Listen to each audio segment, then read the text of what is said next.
A conversation at dawn. CalmWaters.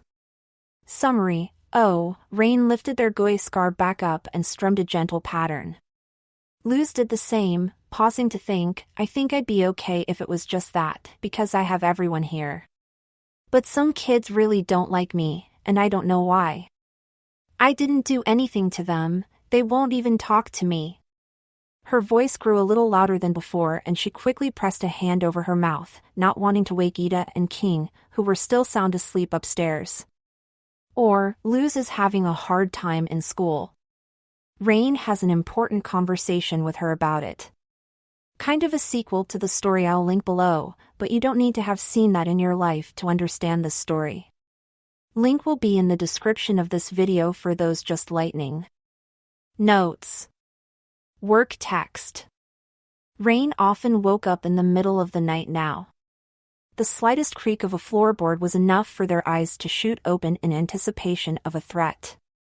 And sometimes, it didn't even take a sound to wake them up. Their own mind did it well enough, replaying every horrific moment of Raine's life in a twisted horror.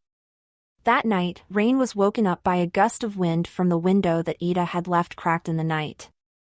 They rubbed their eyes with a fist, pushing themselves up. Their back cracked uncomfortably. They didn't know how Ida had slept in a nest for this long. The woman in question was still asleep, lying flat on her back with her arm thrown across her face. She was snoring loudly. She had never looked as beautiful to Raine as she did now, content and happy. They stood from the nest, pulling twigs out of their hair. Their vision was a little blurry like it often was right after they woke up, even with glasses on. The scars under their eyes were aching, also common for when they woke up. They grabbed the balm they'd been prescribed a few months ago for the swelling around the scars, applying it while looking in the mirror across the room. They weren't tired anymore. It was only a few hours until morning anyway, judging by the color of the sky through the large window in the room. Maybe they could get in a little bit of time to play one of their instruments before the rest of the household woke up. They walked downstairs, wincing slightly as their bare feet touched the cold floor. They made their way to what should have been an empty living room, freezing. Luz?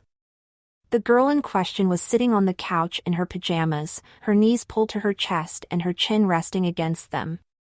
Her eyes were tired and focused on the window.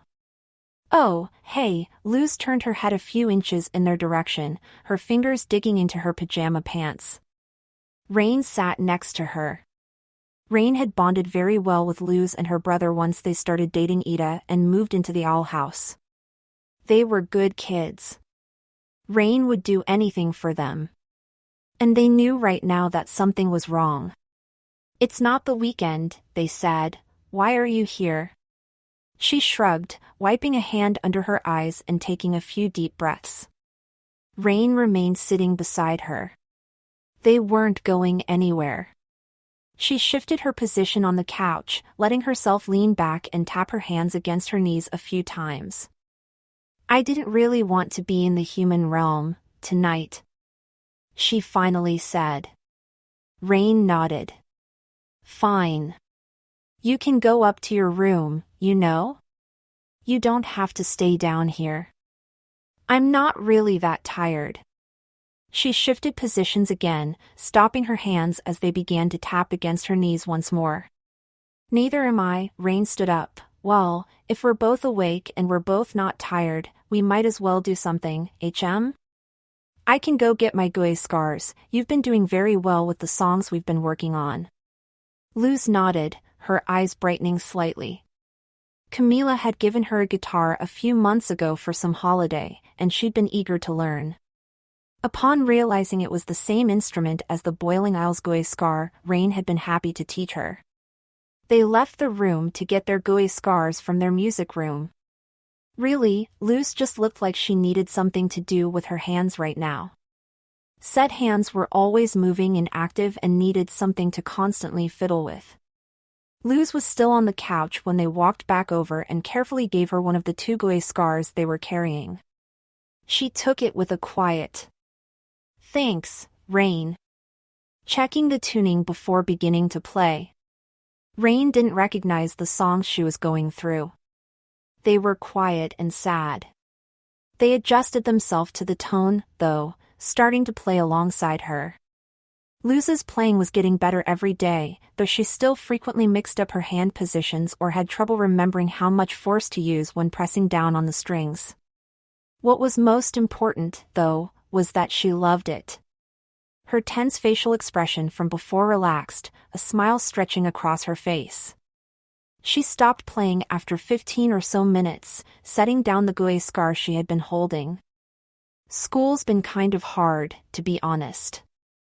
I thought so. Raine set down their own gouache scar, noticing Luz's hands, which were twitching now. They made quick eye contact with her, tapping their own hands against their legs, a movement that came naturally to them as well. Luz followed suit. I mean, I've got the boiling aisles, things are awesome here.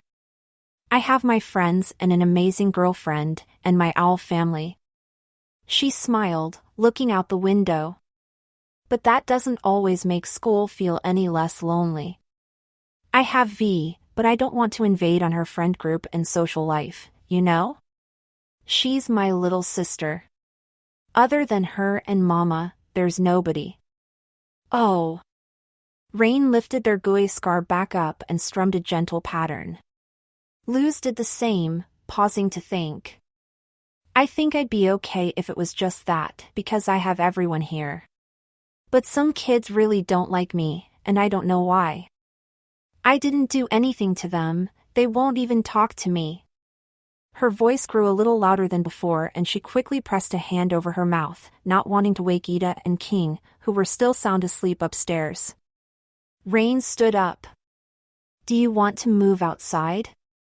Luz nodded, following them out the door, gouache scar in hand. They sat down a little distance away from the house. They didn't have to be quite so diligent about security anymore, now that they were no longer, well, fugitives. There. You can be as loud as you need now. Luz smiled in response, crossing her legs and looking up at the sky. Some of the kids knew that I'm bisexual, that I like both boys and girls. They told basically everyone.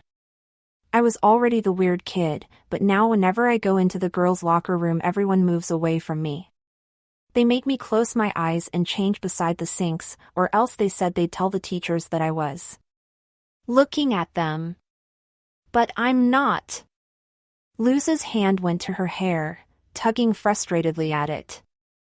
Some kids lock the gender-neutral bathrooms, too, on purpose. I don't know, I'm still trying to figure out what exactly I identify as, and I feel more comfortable there, but I can't even get into it most of the time. Luz sucked in a breath, blinking rapidly.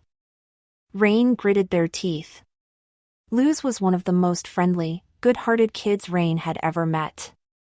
The idea of someone treating her poorly left an ache in their chest. When they do talk to me, it's just to call me slurs in the hallway. Luz said, her speech so quick now that it was hard to understand her. For everything I am.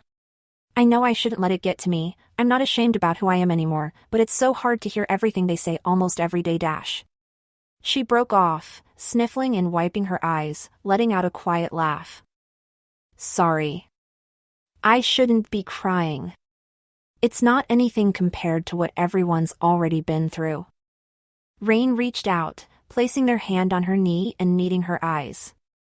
Yes, it is. The other students' behavior toward you is completely unacceptable. Their principal should throw them in their detention pit for the rest of the year. Yeah, human schools don't really do that, Luz said, wiping away more tears, then shaking her head, letting them fall. I honestly don't understand how anyone could say those things about you. You're the most amazing 15-year-old I know, Luz. 15-year-old? Luz laughed slightly, Raine smiling and readjusting their glasses. I would say kid, but I'm not picking favorites between you and King. Even though you don't see me as much, because I'm only here for weekends? Luz asked. Even if I don't see you as much, Raine nodded, I'll talk with Ida tomorrow morning about what you told me, is that okay? Do she or Camila know? No, Luz shook her head. Why not? Mama is really busy with work right now, and Ida's busy with the weird school she's trying to make. And Ida usually tells me to punch bullies in the face, or offers to do so herself, and I think that would make the situation a little more complicated. There was fondness in Luz's voice as she spoke. Also, well, I've been thinking about using they/them pronouns, along with she/her pronouns, but I'm not sure if that's a good idea. The kids at school would probably make those dumb attack helicopter jokes or use the wrong ones on purpose. Whatever you decide on, we will support you, Raine said. I am concerned, though, about your school environment. Nobody should be able to say things like that to you. Or misgender you. It's okay, I'm used to it, Luz shrugged, the implication behind that paining Raine greatly. You shouldn't be. I'll talk to Ida, like I said before, and she can talk to Camila. They're never too busy for something this important. Luz nodded. I'll tell my mama about the pronoun thing later. She already told me that if there was something I wanted to try out, she'd do it happily. That's good, Raine smiled. Yeah. I wish more people could be like her. It's kinda crazy in the human realm right now. People are awful to each other, like they forget that the people they're always fighting with are even people. A lot of new laws are being passed and it's... Ugh, she tugged at her hair again. I feel so much safer when I'm here, now that Bellows is gone. You and the council are doing a really good job. Thank you, Raine set their gui scar to the side, following Luz's gaze to the sky. We're trying our best. Even if sometimes Steve is the closest thing we have to a judge. And a lawyer. And a jury. Basically, Steve is our legal system. Raine rubbed their temples, Luz laughing and nearly falling over. After a moment of thought, she did just that, laying down against the soft red grass beneath her. Yeah, you guys still have some stuff to work through. It's kind of weird. Even though things are still a work in progress here, I don't know if I want to stay in the human realm once I'm older. People are awful, sometimes. Not all of them, but so many. It feels like I'm just giving up if I do that, though. No, Raine shook their head. Moving to somewhere you feel safe isn't giving up. It's starting something new and better. Maybe, Luz nodded, then pushed herself up and threw her arms around Raine's waist. Raine nearly fell over at the force because despite their above-average strength, that had likely been one of the factors in their continual survival under Bellows. Raine was rather small for a witch, and Luz was very forceful when she wanted to be. They didn't fall, though, instead laughing, wrapping their arms around her as well. Thanks, Luz whispered, it means a lot. I didn't do anything other than the bare minimum, Raine said firmly, Luz letting go after a few minutes. She rubbed her eyes. The sun was starting to rise, the sky turning a cream orange. The waves from the boiling sea crashed in the distance. Raine lifted their gui scar back up. Want to keep playing? They got a wide grin in response. And so, for the duration of dawn, they sat and played beside each other, each taking comfort in the other's presence, feeling safe. Ida saw them when she looked out the window that morning, fondly rolling her eyes. Nerds.